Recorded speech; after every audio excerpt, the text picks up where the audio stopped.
Assalamualaikum warahmatullahi ta'ala wabarakatuh. Good afternoon to each and everyone, especially to you, ma'am. My name is Bayharonaling K. Jogalano from BSPA PPPA2C. So this afternoon, I will discuss my report in Public Fiscal Administration. In performance budgeting, the object of expenditures are deemed significant factors in relation to what they are used for and not in relation to their specific character. The object of expenditure are linked to plan work or service. Thus, the accomplishment of the planned activity becomes the overriding objective of a performance budget. Other writers think that the performance budget basic purpose is to enable administrators to access the efficiency and the work of expending agencies. Its method is particularistic as it involves the itemization of data into discrete cost units. The salient feature of performance budget and its basic differences from the traditional line item budget are depicted in this comprehensive definition of the concept. A performance budget is one which states: sa pagbabudget, ang object of expenditures ay maituturing na makabuluhang mga salik na may kaugnayan sa mga kung ano ang ginagamit para sa mga bagay at hindi na uugnay sa kanilang particular na katangian. So, ang expenditures ay nauugnay sa mga nakaplanadong trabaho o serbisyo. Kaya, ang pagsasakatuparan o pagsasatupad sa nakaplanadong activity ay nagiging pangunahing layunin sa isang pagbabudget. At iniisip ng ibang mga manunulat na ang pangunahing layunin ng pagbabudget ay upang bigyang daan ang mga administrator na masuri ang kahusayan o kakayahan at gawain ng mga ahensya sa expenditures. The salient features of a performance budget and its basic differences from the traditional line item budget are depicted in this comprehensive definition of the concept. A performance budget is one which states, letter A, the short-term and long-term goals in the major functional areas for which funds are requested. So, ito na yung ang panandalihan at pangmatagalang layunin sa mga pangunahing bahagi ng pagganap kung saan hinihiling ang mga pondo. Letter B, the programs in each function and activities or project in each program proposed for the accomplishment of the goal in the various of functional areas. So, ang mga programa or the program sa bawat tungkulin at mga activity or project sa bawat program na iminumungkahi para sa katuparan ng mga layunin sa iba't ibang bahagi ng pagganap. Letter C, the cost of the program and activities or project proposed. So, ang halaga ng mga program at activity or proyekto na ipinopropose. Letter D, the qualitative and quantitative data for the program and activities proposed. So, ito na yung mga qualitative and quantitative data na ipinopropose. Letter E, the organization units responsible for carrying out the programs. Ang mga unit ng organisasyon na responsable sa pagsasagawa ng mga program. Letter E, the source and amount of all money received and expenditures. So, ang mga pinagmumulan at halaga ng lahat ng mga resibo o receipt and expenditures of money. Letter G, the units of work measurement which measures the results of program, project, and activities. Ang pagsukat sa mga unit ng trabaho na sumusukat sa mga resulta ng mga program, project, and activities. Letter A, component, performance, budget techniques. The main elements can be inferred from the practice of government and the proposal of reformers. The common components of performance budgeting system are letter A, activity classification, letter B, performance measurements, and the letter C, performance report. So the letter A, functional and activity classifications. Performance budgeting places considerable emphasis on designing expenditure accounts and grouping grouping expenses into functional and activity categories. In performance budgeting technology, a function refers to a group of related activities for which governmental unit is responsible. Functions such as public safety, health, and transportation are divisible into specific groupings of work and expenditures. So, the classification structure used in each government is a product of fiscal, organizational, and political consideration. Well, in budgeting technology ay isang function na tumutukoy sa isang pangkat or grupo ng mga kaugnay na activity kung saan ang isang unit ng pamahalaan ay may pananagutan. Ang mga tungkulin or function tulad ng pampublikong kaligtasan, kalusugan at transportasyon ay nahahati sa mga particular na group of works and expenditures. Letter B. Performance measurements. Measurement is essential to the success of performance budgeting. Performance measurements generally are derivatives of cost accounting and scientific management. So, the basic format of all performance measurement is the relations of inputs to output. Scientific management and cost accounting provide alternative ways of measuring inputs. The former measures the effort, the latter the cost.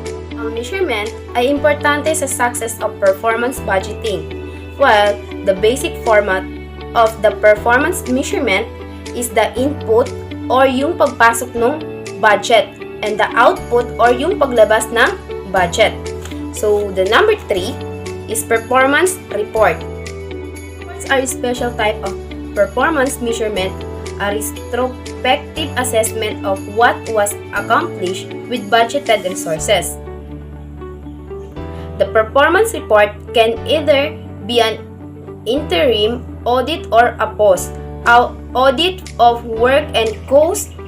It compares the actual cost and accomplishment with what was projected in the budget. A performance report may show deviation, thereby prodding managers or budgeters to take corrective actions. A report may also lead to a reappraisal of performance. Performance report is a document that a company creates to define and measure its overall success. It provides an overview of how the business is performing. To do this, performance report mainly collect specific work performance data, analyze it, and provide suggestions to help in making decision. So, sa performance report ay isang dokumento na nilikha ng isang company upang tukuyin at sukatin ang kabuuang tagumpay nito. Nagbibigay ito ng pangkalahatang idea kung paano gumaganap ang negosyo. Upang magawa ito, ang mga performance report ay pangunahing nangongolekta ng particular na data ng pagganap ng trabaho. Sinusuri ito at nagbibigay ng mga mungkahi upang makatulong sa paggawa ng mga desisyon. In recommending the adoption of a performance budget for the United States, the Hoover Commission pointed out several advantages of the new budgetary system. Number 1, it gives more comprehensive and reliable information to the chief executive, the legislative body, and the general public of the policies of government. Nagbibigay ito ng mas comprehensive at reliable information sa chief executive, the legislative body, at sa pangkalahatang publiko sa mga patakaran ng pamahalaan.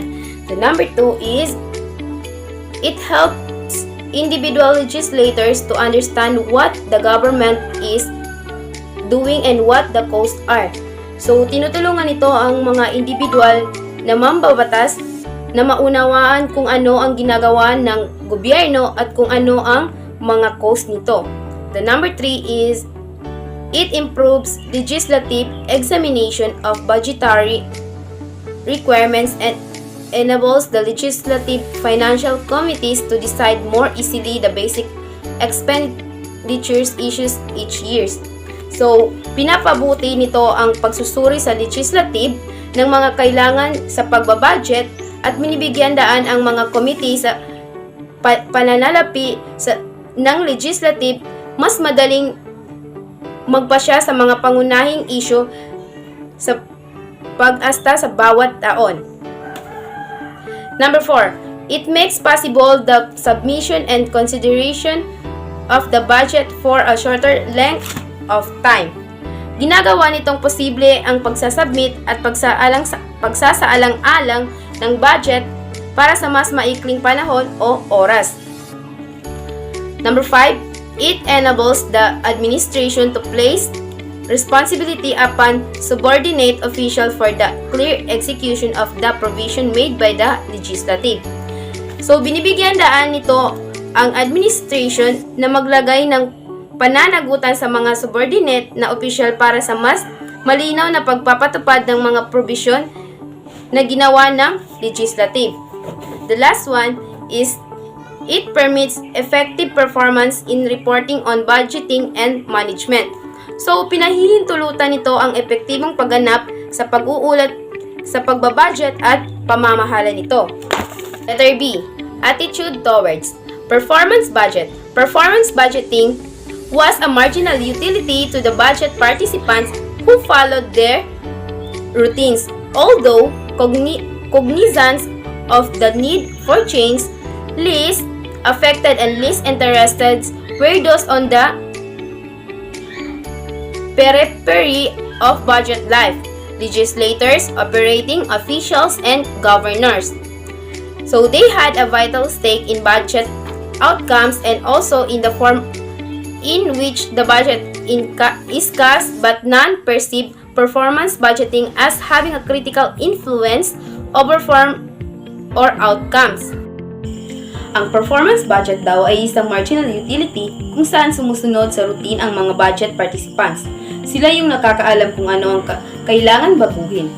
Ayon dito, ang mga hindi gaanong naaapektuhan at hindi gaanong interesado sa mga pagbabudget ay ang mga mambabatas, mga opisyal ng operating at gobernador.